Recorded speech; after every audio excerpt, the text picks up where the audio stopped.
오늘 성경 본문은 마가복음 5장 35절부터 43절까지입니다.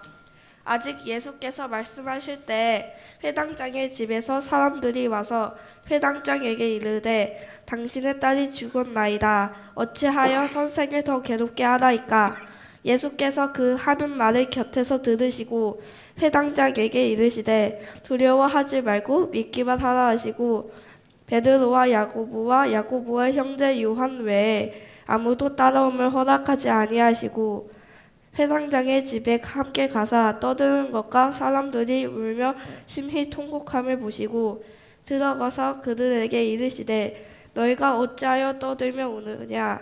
이 아이가 죽은 것이 아니라 잔다 하시니 그들이 비웃더라. 예수께서 그들을 다 내보내신 후에 아이의 부모와 또 자기와 함께한 자들을 내리시고 아이 있는 곳에 들어가사 그 아이의 손을 잡고 이르시되 달리다고 하시니 번역하면 곧 내가 내게 말하노니 소녀야 일어나라 하심이라. 소녀가 곧 일어나서 걸으니 나이가 12살이라 사람들이 곧 크게 놀라거늘 예수께서 이 일을 아무도 알지 못하게 하라고 그들을 많이 경계하시고 이에 소녀에게 먹을 것을 주라 하시니라. 이는 하나님의 말씀입니다. 하나님 감사합니다. 지금 우리가 지내고 있는 시간들, 특별히 2월 중순을 넘어섰는데요. 예수님의 십자가 지심을 더 깊이 묵상하는 사순절 절기 시간을 보내고 있습니다.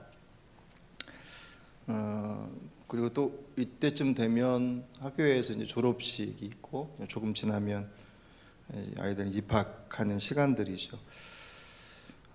아이들의 모습을 보며 이제 유치부에서 교회에서 졸업 예배를 드릴 때는 학교에서 유치원에서 1학년, 6학년에서 중학교, 고등학교, 대학교 이렇게 올라가는 일반 학제보다는 교회학교 편제로 이렇게 진행을 합니다. 그래서 유치부에서 올라가고 학생부에서 청년부로 그렇게 올라가는, 어쨌든 그렇게 어떻게 보면 단계처럼 이렇게 올라가는 그 과정들 속에서 새로운 어떤 시작이라고 하는 것, 그러니까 마감을 하고 새롭게 시작한다라고 하는 그것은 여러 가지 의미들을 사실 갖습니다. 오늘 많지는 않지만 우리 졸업을 하고 이제 입학을 앞둔 우리 교학교 어린이들과 함께 예배를 드리면서 졸업이라고 하는 게 인생에 있어서 하나의 매듭을 짓는 그런 시간이거든요. 그러니까 한 단계에서 그 다음 단계로 넘어가는. 근데 그 매듭은 멈춤이 아니라, 성장의 멈춤이 아니라 또 다른 성장의 시작을 의미합니다. 그리고 다음 단계의 학교로 접어들거나 입학하거나 혹은 이제 학교를 졸업해서 이제 사회로 진출하는 그런 새로운 출발점이기도 하죠. 대나무가 그렇게 굵지 않음에도 불구하고 높이가 10여 미터까지 올라갈 수 있는 이유 중에 하나가 그 대나무의 그 매듭이라고 하죠. 이렇게 단계마다 있는 그 매듭의 힘이 대나무를 그렇게 높이 올릴 수 있다고 하는데, 우리 삶 속에서도 사실 그런 매듭이 필요합니다. 그러니까 우리가 지키는 이 절기도 그런 의미에 있어서 하나의 매듭의 역할을 하는 것이고, 또 오늘 졸업과 입학 예배, 감사 예배를 드리고 있는 이 시간도 마찬가지로 아이들에게 있어서는 하나의 매듭을 짓고 나서 그 다음으로 넘어가는, 그래서 그들을 격려하고 그리고 축하해 주는 것이 또 어른들의 몫이라고 생각이 되었습니다. 초등학교 1학년 어린이가 쓴 동시인데 한번 들어보시길 바랍니다. 과자 사러 갔다. 동생이 자동차를 산다고 했다. 돈이 모자랐다. 내가 300원만 사 먹었다. 자동차를 살 수 있었다. 기분이 참 좋았다. 내가 누나니 그래야 된다. 초등학교 1학년. 시의 제목이 내가 누나니까. 동생하고 같이 이제 계산을 했겠죠. 장난감이랑 과자랑 이제 300원 얘기한 거 보니까 꽤 된 지난 시간에 시인 것 같아요. 갔더니 이 아이가 동생이 생각했던 것보다 더 비싼 것들 요구하는데 누나가 갈등했겠죠. 원래 살려고 했던 거 사, 그리고 밀어붙일 수도 있었을 텐데 그렇게 하지 않고 고민하다가 자기는 더 싼 과자를 사고 동생은 장난감 자동차 사겠죠. 조그만 거를 사주고 나서 이 아이가 그 안에서 기뻐하는, 행복해하는 그 모습. 그러면서도 내가 누나니까 그래야지. 그 의연한 모습이 되게 대견해 보이죠. 이 어린 소녀에게 있어서 누나라고 하는 그런 존재는 동생을 위해서 양보하고 책임지는 그런 존재라는 생각을 가지고 있어요. 물론 아까 말씀드렸던 것처럼 갈등했을 거예요. 이거를 사줘 말어. 아이에게 있어서는 아무것도 아닌 것처럼 생각되지만 적어도 아이의 입장에서는 갖고 싶은 것을 포기하고 다른 것을 선택하는 그런 과정, 그것을 통해서 이 아이는 그 마음이 조금 더 자란 모습을 볼 수가 있습니다. 믿음도 그런 어떤 갈등의 상황, 갈등을 넘어서서 때로는 고통이라고 생각되어지고 정말 그렇게 다가오고 있는 그런 문제들을 통해서 사실은 성장하고 성숙하는 것을 보게 되죠. 그런 의미에서 성경의 이야기들은 물론 여러 가지 주제로 이렇게 나눌 수 있겠지만 그런 우리 인생에 있어서 갈등과 고통과 아픔의 상황들 속에서 어떻게 대처하느냐, 어떤 선택을 하느냐, 그것을 잘 이겨냄으로 인해서 그 믿음도 그의 삶도 성숙하고 성장하는 그런 모습을 가진 사람들의 이야기가 있고, 다른 한편에 있어서는 그 상황에 끌려다니다가 이기지 못하고 끌려다니다가 그것에 함몰되고 주저앉아서 이겨내지 못하는, 더 나가지 못하는 그런 사람들의 이야기로 채워져 있습니다. 그 주제로 보면 그렇게 보이는 거죠. 오늘 본문 이레니가 35절부터 아주 잘 읽어줬는데 사실 이야기는 21절부터 시작이 됩니다. 그림으로 얘기하면 한 폭의 풍경화 속에 또 다른 그림이 이렇게 들어가 있는 형식이에요. 하나의 사건이 진행되는데 그 진행되어지는 사건 안에 또 다른 사건이 들어가 있고 이 두 가지 사건이 연결되어서 있는 그런 이야기로 구성이 되어 있습니다. 꽤 유명한 이야기죠. 죽어가는 딸을 살리기 위해서 예수님을 찾아온 회당장 야이로라고 하는 사람의 이야기. 그 이야기로 시작하지만 그 중간에 12년 동안 혈루병으로 고생하던 여인이 예수님을 만나서 치유되어지는 이야기가 그 이야기 속에 쏙 들어가 있습니다. 그리고 나서 이제 오늘 본문으로 이어진, 오늘 다음으로 35절로 이어지는 이야기인데 서로 다른 사건이긴 하지만 두 이야기가 모두 죽음과 고통과 아픔과 죽음이라고 하는 문제로부터 생명을 얻는, 새 생명을 얻는 해피엔딩으로 마무리되어지는 그런 이야기이죠. 회당장이라고 하는 것이 우리에게 익숙하지 않아요. 근데 당시의 이스라엘에 있어서 이 회당장, 회당의 역할이 어찌 보면 지금의 교회 역할도 하고 그 마을 안에서 학교와 재판소의 역할도 했었다고 그래요. 대단히 그 지역 안에서 아주 중요한 역할을 했었던 그곳에서 회당장, 일반적으로 회당에 3명 정도의 회당장이 책임자로 있었다고 그래요. 그러니까 덕망이 있고 어쨌든 마을에서 존경받고 또 인정받고 그리고 재정적으로도 어느 정도 여유 있는 그런 위치에 있는 그런 사람이 회당장이 되었는데 이 회당장 야이로 그 셋 중에 하나, 그냥 일반적으로 셋 중에 하나였어요. 이 회당장들 중에 하나인 그 야이로가 예수님을 만나는 장면은 오늘 우리가 35절부터 읽었지만 22절 보시면 그 만남이 그냥 일반적이지 않고 대단히 극적입니다. 회당장 중에 하나인 야이로라 하는 이가 와서 예수를 보고 발 아래 엎드려 간곡히 구하여. 그러니까 이제 30대 초반이에요. 그리고 이제 막 그 명성을 드러내고 있는, 하지만 예수님을 좋아하는 사람도 있지만 반대로 예수님을 이제 밀어내려고 하는 주로 지도자 그룹에 있는 사람들이 예수님에 대해서 불편한 시선을 계속 노출시키고 있고 이제 죽이려고 하는 그런 계획까지 가지고 있었다라고 이제 말하고 있죠. 그런 상황 속에서 회당장 신분을 가지고 있는 그가 그 예수를 만난다라고 하는 것도 사실 그렇게 탐탁지 않은 일인데, 밖에서 볼 때는 22절 읽어드렸던 것처럼 예수께 와서 발 아래 엎드려서 간구했다라고 하는 그것만으로도 그 뒤로 이야기가 전개되기 전에 이미 이 상황이 심상치 않구나라고 하는 것을 충분히 짐작할 수 있겠죠. 그냥 사람 외당 이 야이로 입장에서 보면 사실 갈등되는 부분들이 없을 수가 없잖아요. 그 정도의 사회적 위치가 있고 체면도 있고 사람들의 시선도 있고 뭐 자존심 말할 것도 없으면 뭐 그런 여러 가지 것들이 있지만, 그가 예수님을 만나러 오기까지 결정 내리는 데 있어서는 그렇게 오랜 시간이 걸리지 않았던 것 같아요. 왜 그 모습 속에서 주저함이 보이지 않잖아요.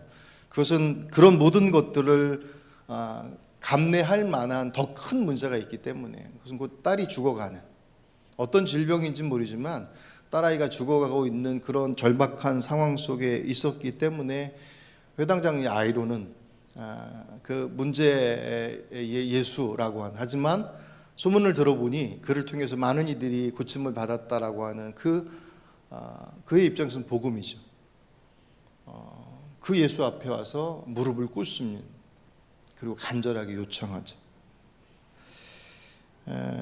중국에서 중국 허베이성 스촨창에 있었던 일인데요. 그 여자아이 5살짜리 여자아이가 전신에 화상을 입고 입원을 했는데 이제 피부 이식 수술을 해야 되는데 아버지가 피부 이식을 해주겠다고 나섰어요. 이제 가난한 집이어서 전신 마취를 하고서 진행을 해야 하는데 그마저도 못하고, 어쨌든 아이에게 피부 이식을 최대한 많은 피부를 이식해 주는데 모든 이제 재정을 다 투입을 해야 되니까, 그러니까 전신 마취를 하지 못하고 이 아버지는 부분 마취만 하는데, 그게 위험하기도 한데도 불구하고 돈이 없어서 그렇게 진행을 하는데, 수술대에 올라가서 이제 진행을 하니까 얼마나 이제 고통스러워요. 그러니까 막 힘들어서 아파서 고통스러워서 소리를 지르면서도 괜찮다고 그러면서 나는 괜찮으니까 내 딸에게 내 피부를 더 많이 이식해 주라고, 그래야지 딸아이가 좋지 않겠습니까? 그 이야기가 그 신문 기사로 나왔습니다.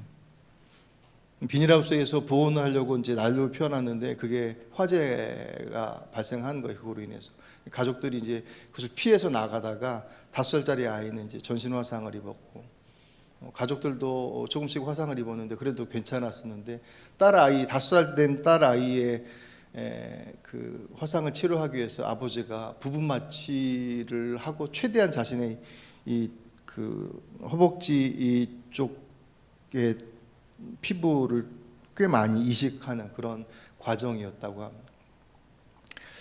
고통스럽지만 나의 고통스러움을 지금 참아내면 내 아이에게 조금 더 건강한, 조금 더 괜찮은 피부로서 이식될 수 있다라고 하는 것, 정상으로 조금이라도 더 가까워질 수 있다라고 하는 그 일념으로 그 아버지가 내린 선택이었고, 그것은 아마 오늘 본문에 죽을 병에 걸린 딸을 둔 야이로의 마음과도 다르지 않을 거예요. 아마 야이로가 자기가 죽을 병 걸렸다고 한다면 오늘 본문처럼 예수님께로 와서 무릎 꿇고 살려달라고 그렇게 얘기했을까? 거긴 물음표를 던져봐요.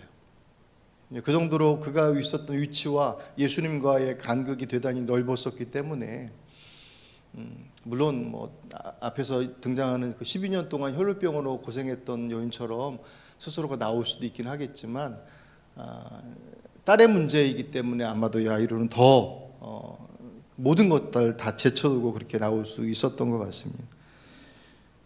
주님께서 그 마음을 아셔서 그런지 아무 말씀 안 하시고 그냥 따라 나서셔요. 때는 무릎 묻기도 하시고 뭐 거절하기도 하시는 장면들이 곳곳에 나오는데, 오늘 본문에서 예수님의 모습은 그 얘기를 들으시고 난 이후에 그냥 말없이 따라 나서십니다. 그때 많은 사람들이 막 에워싸면서 함께 야이로의 집으로 쭉 이동하는, 그때 등장하는 사람이 바로 이제 이 12년째 혈루병으로 고통당하고 있던 여인이 그때 등장하죠. 정말 애썼는데 많은 병원, 그러니까 의사들을 찾아다니면서 노력도 많이 했고 시간도 많이 들고 돈도 많이 들고 낫고자 하는 그런 일념 때문에, 그런데도 불구하고 12년 동안 그 고생을 했는데도 불구하고 성경을 보니까 오히려 몸은 더 악화되고 돈은 다 허비했다고 그랬습니다. 돈도 잃고 몸도 상하고 마음은 더 상하지 않았겠습니까?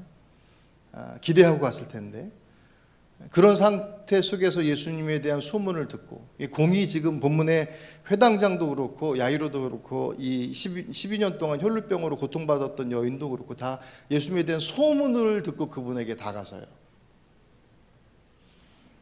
그리고 나서 예수님을 보고 나서 그 여인이 가지고 있었던 그 믿음, 어디서부터 나왔는지 모르지만 주님의 옷자락이라도 만지면 나을 것이다라는 그 믿음, 그 믿음으로 주님께로 다가서요. 근데 이 여인이 앓고 있었던 혈루병이라고 하는 병 자체가 율법적으로는 사람들과의 접촉이 불가한 병이에요. 접촉하면 그 사람이 부정하게 돼서 부정을 제거하는 또 예식을 또 치러야 하는 것입니다. 그러니까 다른 사람들하고 접촉하는 순간 그건 민폐가 되어서요. 자신의 고통과는 별개로. 그런데 그 예수님을 보고 난 이후에 그분의 옷자락이라도 만지면 나을 것 같다라고 하는 그 마음이 강하게 들어서 그분에게 다가서는데 사람들 앞에 나설 수는 없잖아요. 그러니까 사실 슬그머니 뒤로 돌아가는 것도 그 많은 사람들이 막 에워싸서 밀고 있었다고 그랬는데 다른 사람 건들지 않고 그 자리에 갈 수 없었을 거 아니에요. 민폐에도 무릅쓰고 이 여인의 그 자신의 고통의 문제를 해결하기 위해서 그 자리로 들어갑니다. 그리고 나서 12년 동안 앓던 그 질병, 그 많은 사람들을 찾아가면서 그 많은 시간과 돈과 그 노력과 애씀 속에서도 전혀 해결되지 않고 더 중해지기만 했었던 그 고통의 문제가 단번에 해결이 돼요. 그 자초지종을 그 앞에서 막 얘기를 하는데 사람들이 그 얘기를 들으면서 얼마나 신기했겠습니까? 아마 그 여인 그 동네에서 모르는 사람 없었을 텐데, 그 이야기를 듣고 있었던 사람들 중에서 가장 기쁜 사람이 회당장 야이로였을 거예요. 왜냐하면 어쨌든 고민하고 갈등하든 어쨌든 그것을 넘어서서 저분 모시고 가야 되는데 라고 하는 그 일념으로 와서 무릎까지 꿇고 모시고 가는데 중간에 웬 여인이 나타나서 길 막고 나서 막 이러저러 얘기하는 거 보니까 12년 동안 고통받던 그 사람이 그냥 그 옷자락만 살짝 만진 것 때문에 나았다라는 그 얘기를 그 앞에서 듣는데, 우리로 얘기하면 간증 듣는 거잖아요. 근데 예전에 경험했던 것들 얘기하는 게 바로 그 기적이 눈앞에서 이루어진 것을 목격한 야이로 입장에서는 그것만큼 복음이 없죠. 그 주님께서 이루신 그 일들을 바라볼 때 가장 기뻐했을 거예요. 됐다. 내가 무릎 꿇은 게 결코 헛일이 아니었구나. 아마 그 안에서 뭐 오만 가지 생각이 들었겠죠. 그리고 나서 그분을 모시고 가려고 하던, 어쨌든 이제 말씀이 끝나야지 모시고 가려고 하는데 말씀을 계속 하실 때 오늘 보면 35절은 그 부푼 희망을 단번에 잘라버리는 그 절망의 소식이 전달되었습니다. 딸이 죽었다고. 그리고 예수님 모시고 가도 더 이상 소용없다. 순식간에 희망이 절망으로 내리꽂히는 그런 상황입니다. 이때 예수님께서 36절에 야이로에게 뭐라고 말씀하시냐면 두려워하지 말고 믿기만 하라 말씀하죠. 늘 이런 말씀을 주시진 않았어요. 그러니까 두려워하지 말고 믿기만 하여라라고 하는 이 말씀 안에 야이로가 느꼈을 그 공포, 정말 이제 다 왔다고 생각했는데, 근데 그 마지막 순간에 나락으로 떨어진 그 상황 속에서 야이로가 얼마나 두려웠겠습니까? 어쩌지도 못하는 그런 상황 속에서 예수께서 두려워하지 말고 믿기만 하라 그 말씀을 주셨을 때 야이로에게는 더 이상 선택의 여지가 없었어요. 그래서 그 말씀 붙잡고 그냥 갑니다. 집에 갔더니 오늘 38절 보니까 이미 집에서 곡소리 나고 있어요.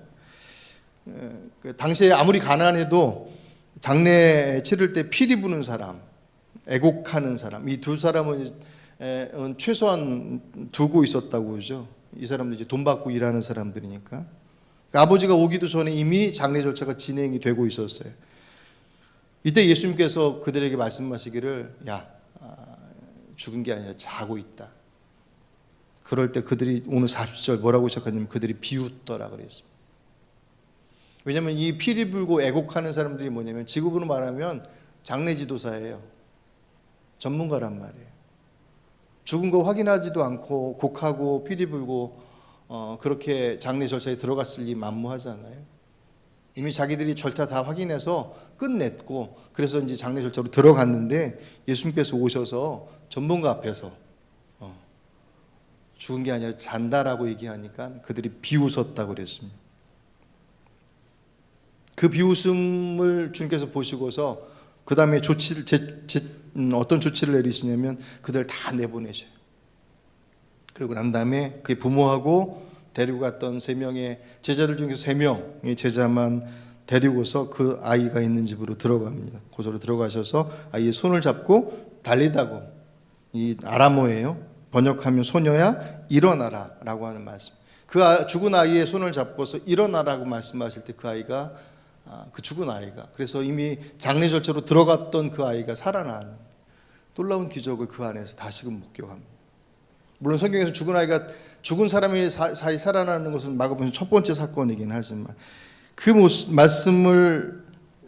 말씀이 선언되어지고 달리다곰이라는 말씀과 함께 그 아이가 일어나는 그 상황은 그들이 가지고 있었던 그들의 상식과 그들의 경험과 그들의 지식을 넘어선 초월한 그런 믿음의 모습을 증명해 주는 자리죠. 앞에서 잠깐 봤던 혈류병 걸린 여인도 마찬가지였죠. 그들의 상식으로, 그들이 가지고 있었던 관념으로, 그들의 율법적 그 어떤 것으로도, 그러니까 회당장이라고 하는 것 자체가 그냥 회당에서의 어떤 책임자였다고 하는 것만 의미하는 것이 아니라 그 회당장이 위치하고 있는 회당이라는 것이 율법을 상징한단 말이에요. 그러니까 그것으로도 할 수 없었던 그 문제, 그들의 상식과 그들의 경험과 그 어떤 것들을 동원해도 결코 넘을 수 없을 것이다라고 생각했던 그 죽음의 문제. 그래서 야이로가 두려움에 휩싸여서 막 끌어오르던 희망찬 그 마음들이 단번에 주저앉을 수밖에 없었던 그 죽음의 문제까지도 예수님께서 단번에 해결하시는 그 장면이 그 혈류병 걸렸던 여인이 회복되어지는 장면과 함께 쫙 이렇게 오버랩이 됩니다. 근데 사실 이 이야기는 바로 전에 마가복음 5장 1절부터 시작되어지는 이야기들 속에서 사실은 다 같이 연결되어져요.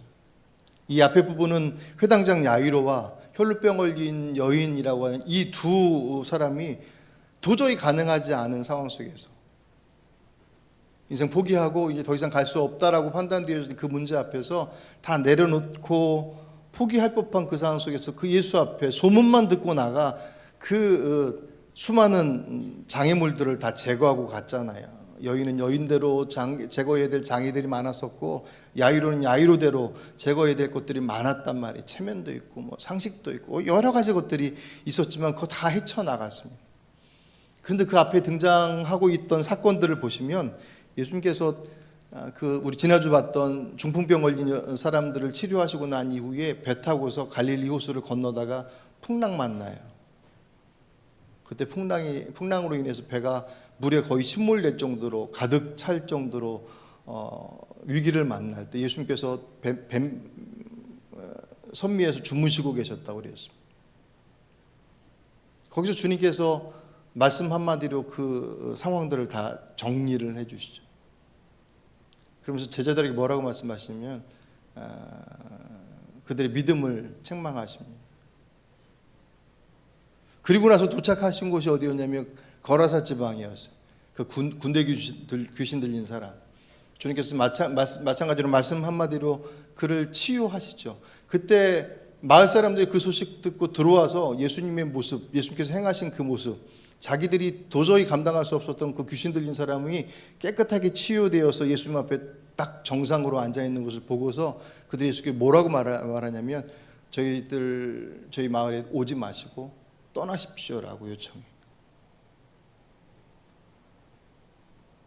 그러니까 예수님과 함께 어떤 풍랑이라고 하는 것이 사실 뭐 우리가 그렇게 쉽게 넘어설 수 있는 것들은 아니지만 주님과 함께 주님께서 가시고자 하시는 그 행로에서 만났던 그 풍랑 속에서 그들의 경험으로 또 어부출신들이 많았으니까 도저히 이제 할 수 있는 것들이 없다. 그런 상황들 속에서 주님께 그들이 요청했었던 빨리 일어나셔서 뭐라도 해주십시오라고 요청했던 그들의 요청은 믿음으로서의 요청이 아니라 원망이었죠. 왜 우리 가자고 해서 왔는데 이 어려움 가운데 서 있느냐라고 하는 그들의 그 원망 어린 그들의 요청을 주님께서 책망하셨던 것과 마찬가지로 거라사 지방 사람들은 사실은 더 어려웠었죠. 주님의 모습을 목격했습니다. 그들이 해결할 수 없다고 판단해서 그냥 간신히 마을 밖에만 거주하게 했었던 그 군대 귀신 들린 사람이 깨끗하게 나았음에도 불구하고 그들이 예수님을 마을로 모시지 않은 이유는 그 과정 속에서 2,000마리의 돼지떼가 다 죽어버리잖아요. 나간 귀신이 돼지떼에게로 들어가서 2,000마리가 낭떠러지로 다 치달아서 다 죽어버립니다. 그들의 판단은 저분이 우리 마을 들어오시면 어떤 경제적 손실을 입을지를 상상할 수 없는 거예요.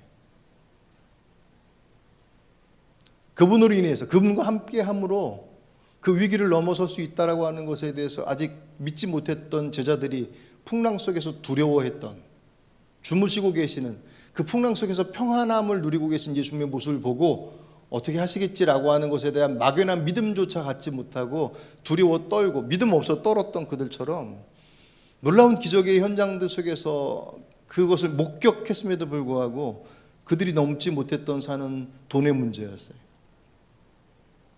제자들은 경험에 자신들이 가지고 있었던 굳이 뭐 어부라고 하는 특정한 직업을 얘기하지 않더라도 그 풍랑 속에서 벗어날 수 있는 길이 없다라고 하는 그들의 경험과 그들의 지식과 그들이 가지고 있었던 그 나름의 자기들의 그 삶의 울타리를 넘어서지 못하여서 주님의 인도하심들을 누리지 못했던 제자들과 마찬가지로 또 다른 결로서 거라사 지방의 사람들은 그분 들어오시면 그분 모시면 우리 집안에 우리 마을에 어떤 경제적 손실이 이루어질지 몰라라고 하는 두려움, 그분으로 인해서 자유케 되어지고 그분으로 인해서 해결되어질 돈으로도 해결할 수 없고 무엇으로도 해결할 수 없는 인생의 문제가 그분으로 인해서 해결되어진다라고 하는 것을 그들이 목격했음에도 불구하고 돈의 문제를 넘어서지 못했어요. 그 두 그룹과 오늘 본문에 12년 동안 혈루병으로 고통받았던 여인 그리고 야이로 이 두 그룹은 서로 대치돼요. 위기가 모든 사람들을 믿음의 자리로 인도해 나가지 않더란 말이에요. 오늘 설교 제목을 똑똑똑 그랬습니다. 제 말씀 새벽에 쭉 말씀 묵상하면서 설교하면서 들었던 생각이 주님께서 두드리시는 거예요. 우리 인생의 삶의 여정들 속에서 주께서 두드리십니다. 마치 그 요한계시록 3장 20절의 말씀처럼 문 밖에서 주님께서 두드리듯이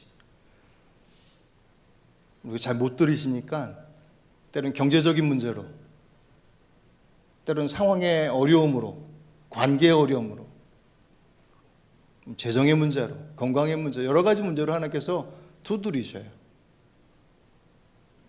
그 두드림 앞에 오늘 본문의 야이로와 12년 동안 고통 가운데 있었던 이 여인은 그 두드림을 듣고서 그들의 마음의 문을 열고 그분을 받아들입니다.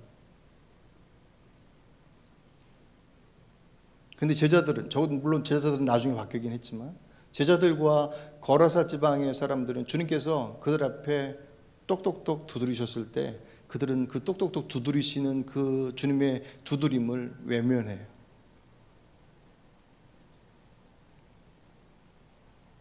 오늘 우리의 삶의 문제를 통해서 우리에게도 여전히 주님께서 두드리십니다.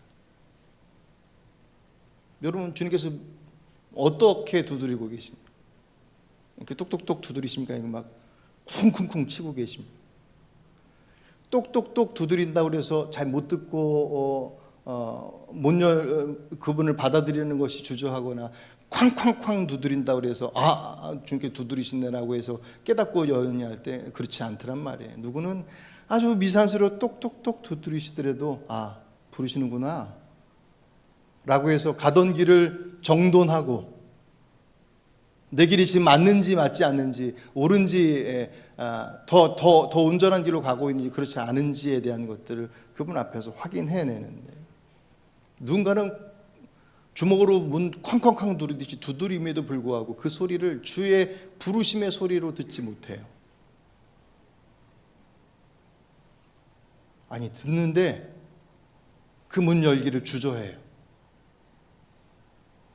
경험상 때는 그 문 열었을 때, 그 다음에 내가 치러야 될 때, 그 문 열므로 인해서 그분과 함께 누릴 수 있는 그 소중한 가치의 그 소중함들을 자꾸 잊어버리니까 그 문 열기를 주저하는 것입니다. 그래서 감히 주님을 밀어내더란 말이에요. 고라스 지방 사람처럼. 오늘 졸업 그리고 입학 감사 예배를 드리는 우리 교회학교 어린이 그리고 학생들, 청년들, 앞으로 살아가는 삶 속에서 주님께서 이렇게 똑똑똑 두드리시는 때가 올 겁니다. 그게 무슨 막 평지풍파가 일어나는 인생의 큰 문제가 아닌, 말 그대로 아까 처음에 그 말씀 속에서 그 1학년 아이가 동생 데리고 장난감 사러 먹을 걸 사러 갔다가 갈등했었던 것 같은 그런 갈등의 자리 속에서 자기가 뭘 선택해야 될지에 대한 것들을 고민하고 더 나은 선택을 했던 것처럼, 우리 아이들이 자라가는 인생의 여정 속에 주님께서 똑똑똑 두드리시는 때가 와요. 때로는 그것이 실패라고 하는 모습으로 다가올 때도 있고, 넘어설 수 없을 것처럼 보여지는 거대한 어떤 큰 문제로 다가올 수도 있을 것입니다. 그때 우리의 선택이 그분 함께 모시고 있어서 그분은 평안히 그 평지풍 난리가 났는데 이제 배가 곧 가라앉을 것 같은데, 그 장면 볼 때마다 진짜 주무시고 계셨을까? 아무리 피곤해도 주무시긴 하셨을 거예요. 근데 아무리 피곤해도 막 물이 막 밀려들고 있었는데 예수님께서 누워 계신 데는 물이 안 침범했을까요? 아마 주님께서는 깨워주시기를 기다리셨을 거예요. 그래서 믿음은 주님을 찾는 것으로부터 시작되어집니다. 복잡하지 않고 어렵지 않고 두드림에 반응하는 것으로. 여러분 인생의 여정도 속에서 그런 똑똑똑 두드리시는 그 두드림의 시간들이 반드시 오죠. 어쩌면 지금이 그런 시간일 수도 있습니다.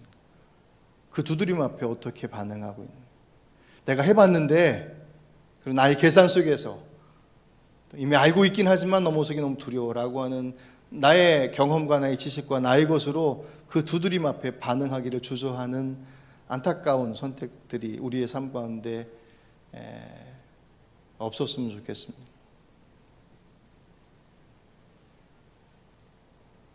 말씀드렸던 것처럼 그것이 실패라고 하는 것으로 다가올 수도 있을 것이고 두려움으로 다가올 수도 있을 거예요. 우리가 그분과 함께하고 있음을 믿고 있다면, 아직 그 믿음이 없어서 어디로 가야 될지 모른다면 이제 사실 이제 그게 제일 큰 문제죠. 그분을 모셔드리고 있어요. 모시고 왔는데 풍랑 만나서 뒤집어질 것 같아요. 근데 그분은 여전히 평안히 계십니다. 그렇다면 어차피 그 풍랑 내 힘으로 할 수 없으니 그분의 길로 들어서는 것, 그것은 그냥 상식적으로 보면, 우리가 믿음 안에서 보면 그 길이 가장 좋은 길이라고 하는 것을 다 동의하는데, 정작 내가 그 길 앞에 서면 그 길을 자꾸 가기를 주저하더란 말이에요. 내가 가지고 있는 그 무엇 때문에. 이 혈루병 걸렸던 여인처럼 회당장 딸의 죽음을 목전에서 두고 있었던 그 회당장 야이로처럼 그들이 더 절박했기 때문에 주님을 찾았다라고 생각하지 마십시오. 그 두드림 앞에 여러분들 믿음으로 반응하시길 바랍니다. 믿음은 대단한 것이 아니라 그분께로 나가는 것으로부터 시작되어집니다. 그리고 그것이 우리의 말에 시작이 반이라고 하지만 그분 앞에 나가는 것, 주무시는 그 주님을 흔들어 깨우는 것, 믿음으로도 아니고 그냥 가서 불평하면서 그분 앞에 깨웠던 그것이 그들을 살리는 자리가 됐던 것처럼, 거라사 지방 사람들은 그마저도 하지 않고 밀어내버렸어요. 돈은 지켰을지 모르겠지만 그들은 생명을 잃어버렸는데, 교학교 우리 어린이들, 우리 청년들이 자라는 여정 속에서 만나는 그 만남 앞에, 그 똑똑똑 두드리시는 그것 앞에 여러분 믿음으로 그분을 찾아서는 것으로부터 그 문제들을 풀어가시는 지혜로운 우리 교학교 어린이 되시기 바랍니다. 그리고 그 어린이들을 양육하고 그들과 함께 그 가정을 이루고 있는 부모 세대인 우리들에게 있어서는 그들보다 더 그 두드리심에 귀 기울이고 믿음의 길로 그 길을 선택해 나갈 때, 그 길이 처음에는 어려워 보이고 안 될 것처럼 생각되었지만 오만 가지 것들이 우리에게 있어서 장애물로 다가올지라도 결국은 내가 할 수 없는 것은 똑같지 않습니까? 그 마음의 문을 열고 그분 앞에 나아감으로 회당장이 경험했었던 그리고 이 혈루병 여인이 경험했었던 그 주님의 놀라운 은혜들을 경험할 수 있는 저와 여러분 되시기를 주의 이름으로 축복합니다. 오늘 주신 말씀을 기억하시면서 거듭의 기도로, 내가 두려워하며 주저하며 주님 앞에 그 마음의 문 열기를 주저했었던 것들이 있다면 주님 저희들에게 용기를 더해 주십시오. 때로는 거라사 지방 사람들처럼 적극적으로 그분 앞에 나의 모습들을 맡겨주지 못했던 나의 불신의 모습이 있었다고 한다면 주님, 이 시간 회개합니다. 주님 앞에 다시금 서겠습니다. 이 시간 주님 앞에 기도하며 나가겠습니다. 기도하십니다. 아버지 하나님, 도와주시옵소서.